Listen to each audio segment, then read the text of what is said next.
Hello, everyone, and congratulations on making it to Unit 6 of Remote Music Studio. This is our final unit, though most of the big stuff has really all been done at this point. So, we don't have anything too crazy to get into this week. It has been a while since we've had a 1 week unit, so do make sure you have that on your mind, that you only have 1 week for the tasks in this unit. But speaking of this unit, it is going to be about reflection, looking back on what we've done over the course of the class and seeing what we can do with that in the future. So let's take a look here. Your big thing this week is that you are going to be creating a paper based on reflection. So, step one, we have to actually reflect. Now, there's nothing that you have to actually do and turn in with step one. This is more of a pre-assignment, if you will. There's a series of questions here that you should really take a look at and maybe answer before you start writing your actual reflection. For example, some of the questions listed here. What were your expectations for learning coming into this course? From the unit assignments, what did you find to be the most difficult? A great one here for reflection is to look back on the goals that you created at the beginning of this course and see how did those stack up? Did you meet those goals? Did you have to make a lot of changes to them? If you did meet them, why do you think you were successful? If not, why not? How might you be successful with goal setting in the future? A couple questions here having to do with the distance learning or technology aspect of this music performance class might be good to focus on as well, such as how successful do you feel learning music in a distance learning situation was? This is not the same as learning history or English via the internet. We have to actually have some personal communication going on fairly regularly, and that can be difficult for music. In the same line of thinking, we've combined music performance with a lot of electronic presentations and learning. Do you think this was a good thing, a bad thing? So take a look at those questions and kind of answer some of those in your head or actually write them down ahead of time. Step two is going to be actually putting this into a paper. Now, this is going to be a pretty straightforward paper. There's nothing too crazy about it. You're going to follow the same basic guidelines that we had for your history paper. Google Docs, 12-point font, 1-inch margins, all of that stuff. As far as the actual construction of the paper, you do want an introduction, you do want a conclusion, and as many body paragraphs as are necessary. The one big difference here is that since I am asking you to write about your personal accounts and to look back on the things you've done, it is very much okay to use the first person. I, we, things of that nature. Absolutely feel free to express yourself using those terms and using your own opinions. There is no length requirement, minimum or maximum. Just make sure that you're presenting your thoughts in a concise manner. Make sure you're using good examples from the course to support your claims, and make sure you have good writing style. Now, the one thing that's going to be a little new here is that you need to get these reflections posted to our class blog. And now you're probably sitting here saying, what are you talking about, class blog? We've gone the whole 9 weeks and we've never talked about a class blog. Well, there's a blog.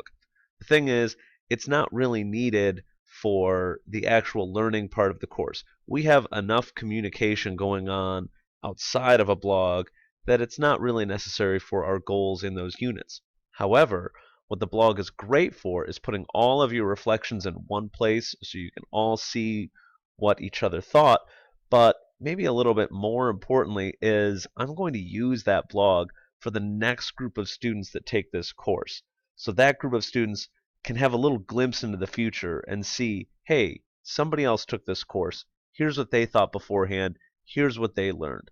You likely came into this course not really sure what to expect, and you maybe had some questions. Well, we're going to take a look at this blog in the future so that other students have a chance to have a more clear picture of what's going to happen. So, if you are familiar with Blogger, which is an extension now of Google, then you're probably going to be okay here. But here's basically how it's going to work. I will invite you to be an author of the course, of the blog, excuse me. And I'll do that using your Gmail account, which you have been using to turn in your Google Doc papers all class, so no worries there. But I will invite you to take a look to be an author of the blog. And the blog itself looks like this. It's nothing crazy. Just a spot where we can keep all of the reflections together. There's some basic instructions here up at the top, which you are more than capable of reading on your own, but I'm also kind of taking you through them at this time. So once you are made an author, you're going to be brought to a screen that looks like this. And what you're going to do is you're going to click on the Remote Music Studio blog. And we can see here the reflection blog post. That's the main page. Now you cannot edit this from your perspective. And I'm looking at this page right now, not through the admin credentials, but actually through another account. So this is what it would look like when you see it. Clearly my dog here is not happy about being able to see things from the student perspective. She'd rather be an administrator, but she's just going to have to deal with that. So what you'll do is you will actually come over here to New Post. And this is after you have written your actual reflection in Google Docs and turn that in.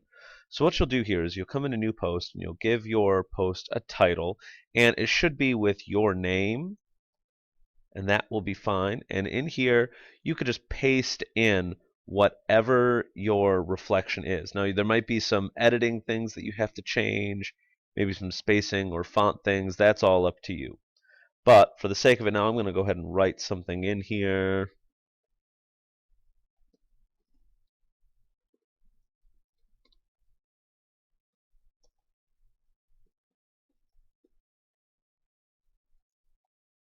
And the student clearly speaks the truth.